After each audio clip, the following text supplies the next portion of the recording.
আমরা মানুষের পাশে দাঁড়ানোর জন্য জনাব তারেক রহমান সাহেবের নির্দেশে আপনাদের পাশে দাঁড়ানোর জন্য এখানে বক্তৃতা গত 16 বছর ধরে দিয়েছি না? লক্ষ্য করে কতবার দিয়েছি? 6 বার দিয়েছি। সারা বাংলাদেশে দিয়েছি। এখন বক্তৃতা না, এই মুহূর্তে চুপ থাকেন। বিসমিল্লাহির রহমানির রহিম। লক্ষ্মীপুরের জনগণ আমার আপনজন, লক্ষ্মীপুরের নেতারা আমার আপনজন,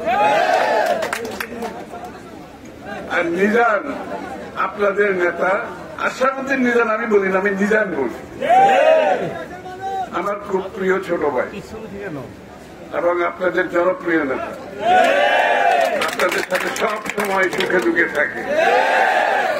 এই যে দেখেন না, আজকে কত লোক এখানে জমায়েত হয়েছে, এটা তো নেতার জনপ্রিয়তার একটা। আমি কোনো বক্তব্য রাখবো না। প্রথমে গত 16 বছরে আমাদের যে সমস্ত প্রিয়জনদেরকে আমরা হারিয়েছি, গুম, খুন, হত্যা, পুলিশের কাস্টডিতে মৃত্যু, বাড়িতে মৃত্যু, পথে মৃত্যু, কালে দলে সর্বস্তরে যে মৃত্যু, তাদের রুহের মাগফিরাত করছি আমি।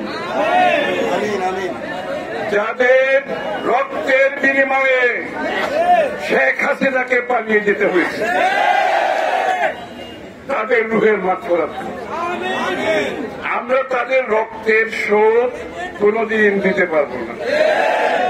দিতে পারবো ওইভাবে যেই কারণে ফ্যাসিস্ট কর্তৃত্ববাদী স্বৈরাচার সরকারকে পরাজিত করেছে বাংলাদেশের মানুষ। যেই সমস্ত কারণে সেইগুলো যদি আমরা বাংলাদেশের মানুষের কল্যাণে ফিরিয়ে আনতে পারি, তাহলে তাদের মৃত্যুর শোধ দিতে পারবো। তাহলে আমাদের সকলকে কিন্তু সুশৃঙ্খল থাকতে হবে। মানুষের যে প্রত্যাশা, বাংলাদেশের জনগণের যে প্রত্যাশা, যে আকাঙ্ক্ষা, শান্তিপূর্ণ একটি বাংলাদেশ, চাঁদাবাজের বাংলাদেশ নয়, দখলদারের বাংলাদেশ নয়, লুটপাটকারীর বাংলাদেশ নয়, হত্যাকারীর বাংলাদেশ নয়, দখলদারের বাংলাদেশ নয়, এমন একটি বাংলাদেশ যে বাংলাদেশের মানুষ তাদের ভোটাধিকার প্রয়োগ করে তাদের প্রতিনিধি নির্বাচিত করবে। এই সমস্ত প্রতিনিধি আপনাদের কাছে জবাবদিহি থাকতে হবে, আপনাদের কাছে দায়বদ্ধ থাকতে হবে। যা ইচ্ছা তা করবে এমপি হয়ে, মন্ত্রী হয়ে, সরকার হয়ে, সেটা বাংলাদেশে আর চলবে না। এটার দিন শেষ হয়ে গেছে। এটা আমাদেরকে সকলকে মাথায় রাখতে হবে। রাজনীতিতে গুণগত পরিবর্তন এসে গেছে। আমরা যদি সেটা না বুঝি, আমরা কিন্তু পিছিয়ে পড়বো। বিএনপির রাজনীতি কিন্তু পিছিয়ে যাবে। যে গুণগত পরিবর্তন হয়েছে, এটাকে ধারণ করতে হবে। তাহলে তারেক রহমান সাহেবের হাত শক্তিশালী হবে। তাহলে তারেক রহমান সাহেবের নেতৃত্বে বাংলাদেশে বড় ধরনের পরিবর্তন, যেটা জনগণের প্রত্যাশা, সেটা আমরা পূরণ করতে পারব। আমি আর কোনো বক্তৃতা দিচ্ছি না।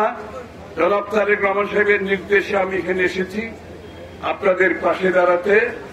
এই বন্যা কবলিত এলাকা বাংলাদেশে যেখানে আছে, বিএনপির সিদ্ধান্ত হয়েছে, তারেক রহমান সাহেব নির্দেশ দিয়েছেন, আমাদের নেতা কর্মীরা যাতে প্রত্যেকটি অঞ্চলে এই আক্রান্ত, বন্যায় আক্রান্ত মানুষের পাশে দাঁড়াতে হবে। দাঁড়াতে পারবেন? মানুষের পাশে দাঁড়াতে হবে। এটা বিএনপির রাজনীতি, কিন্তু লুটপাটের, চাঁদাবাজির বিএনপির রাজনীতি নয়। আমাদের রাজনীতি হচ্ছে বাংলাদেশের জনগণকে নিয়ে, তাদের আস্থা নিয়ে, তাদের ভালোবাসা নিয়ে আমাদের রাজনীতি। এটা নিশ্চিত করতে হবে। আমি আবারও বলছি, রাজনীতিতে গুণগত পরিবর্তন এসে গেছে। এই সমস্ত রাজনীতিবিদ, রাজনীতিক কর্মী সেটা বুঝতে পারবে না, অনুধাবন করতে পারবে না, তাদের কোন রাজনীতি আগামী দিনে বাংলাদেশে থাকবে না। ওই কাজে আওয়ামীর প্রেতাত্মা তারাও আবার আপনাদের সাথে মিশে সমস্ত আকাম কুকাম করতে চাইবে। এই সমস্ত চলবে না। কিন্তু যাই হোক, তারেক রহমান সাহেবের নির্দেশে বন্যা কবলিত প্রত্যেকটি এলাকায় বিএনপির নেতা কর্মীরা চলে গেছে, বিএনপির ভলেন্টিয়াররা কাজ করছে, মানুষের বাড়িতে বাড়িতে পৌঁছে দেওয়া হচ্ছে এবং পুনর্বাসনের জন্য আমরা তো সরকারে নাই এখনো, আমাদের ক্ষুদ্র ক্ষমতায় পুনর্বাসনের জন্য আমরা যতটুকু পারি ততটুকু চেষ্টা করব। ইনশাআল্লাহ আগামী দিনে যদি সরকার পরিবর্তন হয়, বাংলাদেশের মানুষ যদি আমাদের সমর্থন দেয়, সেটা সম্পূর্ণ পুনর্বাসনের দায়িত্ব সেই সরকারকে দিতে হবে। তখন আপনাদের সকলকে ধন্যবাদ জানাচ্ছি। বাংলাদেশ জাতীয়তাবাদী দল জিন্দাবাদ।